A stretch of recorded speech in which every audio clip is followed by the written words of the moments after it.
employés au Comité permanent des ressources humaines et du développement des compétences, du développement social et de la condition des personnes handicapées. Débat l'honorable député de Beauharnois, Salaberry, Soulanges, Huntington. Merci beaucoup, Monsieur le Président. C'est un moment toujours émouvant d'avoir le privilège de présenter un projet de loi qui nous tient à cœur.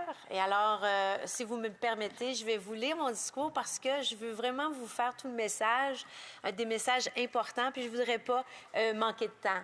Alors, Monsieur le Président, pour qu'une société vive en paix, il faut que ses citoyens vivent en confiance. Il faut qu'il y ait de la certitude que leur gouvernement prenne soin d'eux, qu'ils travaillent à leur bien-être, qu'ils tiennent ses promesses. Lorsqu'on arrive à la retraite, c'est le moment de vérité. C'est l'heure où ce contrat tacite entre le citoyen et l'État doit être honoré. Ça devrait être le temps de la récolte après des décennies de travail, le temps de la dignité et non celui de la survie, Monsieur le Président. Or, aujourd'hui, trop de nouveaux retraités attendent cette liberté avec un certain goût amer. Mesdames, Messieurs, chers collègues et concitoyens, au nom du Bloc québécois, j'en appelle à vous pour corriger une injustice. Nous vivons dans une des sociétés les plus riches du monde. Elle se vante souvent de son filet social, de ses valeurs, de sa compassion et ses valeurs d'entraide. Pourtant, aujourd'hui, on assiste à la fragilisation grandissante de ce filet. Il y a de plus en plus de trous dans le filet, Monsieur le Président. On laisse tomber ceux-là même qui ont bâti nos écoles, nos hôpitaux, nos entreprises. Tout au long de notre vie, on imagine notre retraite à l'abri du besoin, profitant d'un repos bien mérité, une fin de vie en toute sécurité. Or, pour des milliers de nouveaux retraités, la pension de la vieillesse et le supplément de revenu garanti ne sont plus les coussins de sécurité promis, Monsieur le Président. Ce sont des bouées de sauvetage. Et encore, elles prennent l'eau. On ne parle pas de charité ici, on parle de contrat social. Ces hommes et ces femmes ont payé leur impôt pendant 40, 50 ans. Ils ont contribué à l'essor économique du pays. Ils ont élevé la génération qui dirige aujourd'hui le Québec. La promesse implicite était simple. Travaillez fort, contribuez au bien commun et lorsque vos forces déclineront, la nation veillera à ce que vous manquiez de rien. On est vraiment loin du compte. Non seulement on est loin du compte, mais aujourd'hui, force est de constater que cette promesse, une parmi tant d'autres, me direz-vous, n'a pas été tenue par le gouvernement libéral. Nos jeunes retraités se voient obligés de continuer à travailler pour joindre les deux bouts. Est-ce la façon hypocrite que le premier ministre actuel et celui qui l'a précédé ont trouvé pour faire de facto reculer l'âge de la retraite?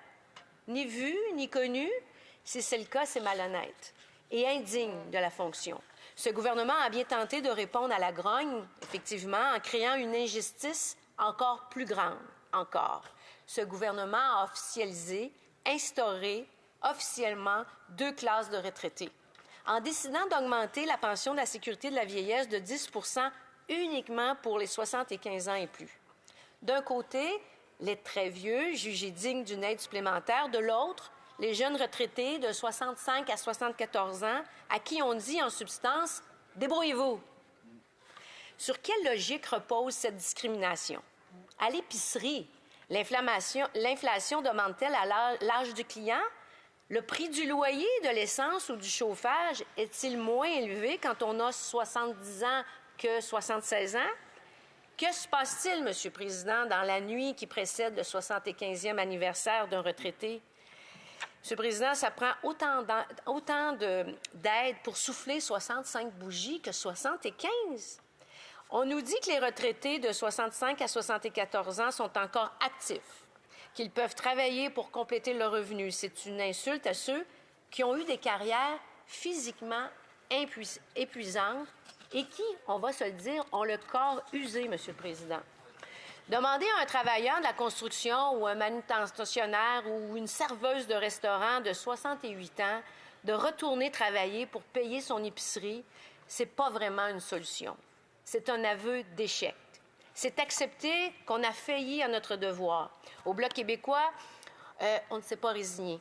C'est pourquoi que depuis 2021, on revient à la charge pour mettre fin à l'injustice causer pour ces deux classes d'aînés. On nous oppose souvent la logique comptable. On nous dit, augmenter les pensions de 65 ans à 74 ans, ça coûterait des milliards au Trésor public. C'est vrai, c'est une somme. Mais permettez-moi de vous poser la question inverse. Combien cela coûte-t-il de ne pas le faire? Combien coûte à notre système de santé un aîné qui se nourrit mal parce que les fruits et légumes sont devenus un luxe? Combien coûte l'isolement social qui mène à la dépression? Combien coûte la perte de la dignité, Monsieur le Président? Ce n'est pas seulement une question de compassion, c'est une question aussi de santé publique et de sécurité. Les recherches les plus sérieuses nous apportent les preuves irréfutables que les sociétés les plus égalitaires sont celles qui se portent le mieux. Et n'ayons pas peur des mots, Monsieur le Président. Cette violence, causée par l'inégalité, elle frappe d'abord et avant tout les femmes. Ce sont elles, encore une fois, qui, statistiquement, ont les rentes les plus faibles. Ce sont elles qui vivent le plus longtemps dans la solitude. En refusant d'aider les 65 à 74 ans, ce gouvernement exerce une forme de violence économique envers nos mères et nos grands-mères. Il précarise celles qui ont tenu notre société à bout de bras, souvent dans l'ombre, souvent sans salaire. Les laisser dans l'angoisse du lendemain, c'est vraiment indigne de cette Chambre. Toutes les études le prouvent sans équivoque, Monsieur le Président. Lorsqu'on réduit les écarts de richesse, on observe une diminution significative du taux de criminalité et une hausse de la confiance. On voit reculer les maladies mentales. On constate une baisse de l'obésité, du stress chronique et de la violence, en particulier celle faite aux femmes.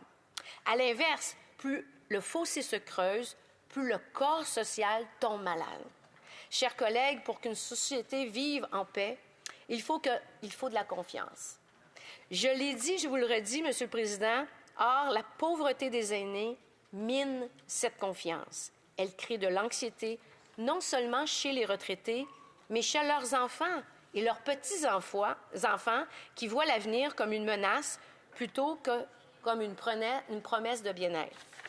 Comment pourrait-il faire confiance à un gouvernement qui est en train de flouer leurs parents, qui ne respecte pas le contrat social? Laisser le pouvoir d'achat des aînés s'effondrer, c'est choisir sciemment d'augmenter les coûts sociaux de demain. C'est choisir plus de lits d'hôpitaux occupés, plus de détresse psychologique, plus d'insécurité. Bien sûr, on va nous répondre, la main sur le cœur, que les coffres sont vides, que la dette est trop lourde. Franchement, laissez-moi rire. Quand il s'agit de trouver des milliards pour subventionner les géants du pétrole et du gaz, qui, Monsieur le Président, je pense que vous êtes d'accord avec moi, ce n'est pas vraiment un secteur qui a besoin de soutien financier, l'argent apparaît comme par magie. Quand il s'agit d'acheter un pipeline dans l'Ouest canadien qui servira jamais nos intérêts, le carnet de chèques est souvent grand ouvert. Quand les grandes banques font des profits records tout en augmentant les frais à nos citoyens, on regarde ailleurs. Quand les milliards s'envolent vers les paradis fiscaux sans être taxés, on nous dit « Ah, c'est vraiment compliqué ». C'est compliqué de récupérer l'argent qui s'envole dans nos paradis fiscaux. Mais quand une grand-mère de 72 ans demande ce qui lui revient de droit, de quoi payer son chauffage, comme sa voisine de 76 ans, soudainement, il faut être responsable. Là, on sort la calculatrice et là, on nous parle de rigueur budgétaire. C'est pas vraiment un problème de revenus, Monsieur le Président, c'est un problème de choix. Un choix politique, une décision politique. Et de toute évidence, les choix de ce gouvernement ne sont pas ceux de notre monde. Le gouvernement préfère aider ceux qui polluent, ceux qui génèrent des profits monstres et délaisse ceux qui ont bâti le Québec. Pour moi, Monsieur le Président, qui a toujours dédié sa carrière aux aînés, je trouve ça complètement indécent. On ne demande pas la lune, on demande le respect d'un contrat social. Est-ce une utopie de demander de conserver le peu d'équilibre qui existe encore? Nos aînés, je vous le répète, Monsieur le Président, ne demandent pas la charité, ils exigent le respect. Ce que nous voyons aujourd'hui, c'est une administration qui choisit délibérément de créer et maintenir deux classes d'aînés, en toute connaissance de cause. Une qui mérite d'être aidée, une autre qu'on laisse à l'abandon. Cette discrimination basée sur l'âge est indigne d'une société moderne. Elle est inacceptable pour les gens que mes collègues et moi représentons. Et je suis certaine qu'elle est inacceptable pour un grand nombre de députés dans cette Chambre en provenance de tous les partis politiques. Monsieur le Président, on n'est pas ici pour quémander des faveurs. On est ici pour réparer une injustice et en appeler à la raison de chacun des membres dans cette Chambre. Pour qu'une société vive en paix, elle doit traiter ses bâtisseurs avec respect. Il faut maintenant, plus que des mots, lors des jours de scrutin, d'élection ou pendant une campagne électorale, il faut des chèques qui permettent de payer l'épicerie et le loyer. Il est temps de cesser de voir nos retraités comme un fardeau budgétaire ou une colonne de dépenses dans un tableau Excel. Ils sont la mémoire de notre société, ils sont nos racines et on ne coupe pas l'eau aux racines sous prétexte d'économie. Chers collègues, nous demandons au nom de la dignité que ce gouvernement cesse ses calculs mesquins. Cessez de nous diviser. Ne divisez pas nos aînés. Rendez-leur ce qu'ils vous ont confié. J'invite au nom du Bloc québécois tous mes collègues députés à voter en faveur du projet de loi C-261, loi qui modifie la loi de la sécurité de la vieillesse. Et je vous dirais qu'au cours de la dernière semaine, beaucoup de citoyens étaient informés qu'aujourd'hui, je vivrais un jour assez mémorable dans ma carrière de député. Et j'ai reçu, et là, c'est pas farce à part, mais j'ai reçu des centaines de lettres, de courriers, de mémos m'encourageant à poursuivre cette voie parce que les aînés sont conscients qu'ils sont complètement non respectés dans leurs conditions et dans leur dignité. Alors, les citoyens de ma circonscription, mais aussi d'ailleurs, si on regarde la FADOC, le plus grand regroupement d'aînés du Québec, qui représente plusieurs milliers de personnes, en font leur revendication première. J'ai parlé aussi avec l'Association québécoise de la défense des droits, aussi des retraités au Québec, qui ont la même revendication. En fait, c'est pas trop compliqué. On demande l'équité, la justice, réparer une iniquité et une discrimination en fonction de l'âge. J'ai hâte, Monsieur le Président, de répondre aux questions de mes collègues parce que, franchement, à la dernière législature, je dois le dire, ma collègue de Shefford a été aussi marraine d'un projet de loi, le projet de loi 319, et le projet de loi a parcouru un long parcours législatif, malheureusement mort au feuilleton, mais on a pu voir en cette Chambre plusieurs députés se lever et, dans le fond, être en accord avec le projet de loi. Et on espère retrouver cette cohésion et ce consensus à la Chambre des communes. Alors, non seulement 261 veut réparer l'injustice, mais il veut aussi hausser le maximum de l'exemption pour le supplément de revenu garanti. Et ça, c'est quand même important, Monsieur le Président, à le clarifier. Non seulement le projet de loi veut augmenter de 10 la pension de la sécurité de la vieillesse, mais aussi hausser le montant maximal avant d'être réduit dans son supplément de revenu garanti jusqu'à 6 500 $. J'ai beaucoup de personnes âgées dans ma circonscription, autour de 20 qui me disent qu'ils sont obligés de travailler. Mais quand on a le supplément de revenu garanti, dès qu'on gagne plus que 5 000 $, bien, on est coupé. Puis en bon québécois, on pourrait dire qu'on change 4,30 sous pour une pièce. Ça, c'est ma grand-mère qui disait ça. Alors, il y a bien des aînés, qu'est-ce qu'on fait? Bien, ils travaillent au noir ou ils essaient de se débrouiller parce que, dans le fond, ils ont besoin de chaque sou de leur revenu pour joindre les deux bouts.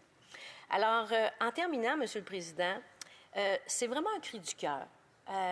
J'ai vu que mon collègue d'en face a obtenu la recommandation royale du gouvernement pour faire adopter un projet de loi qui va permettre aux endeuillés, aux parents endeuillés qui ont perdu un enfant, de poursuivre leurs prestations d'assurance-emploi.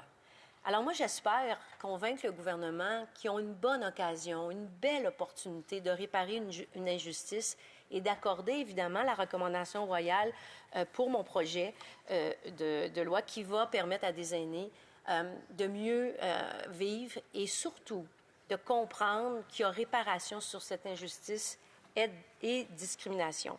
Alors, en terminant, M. le Président, c'est une question de respect.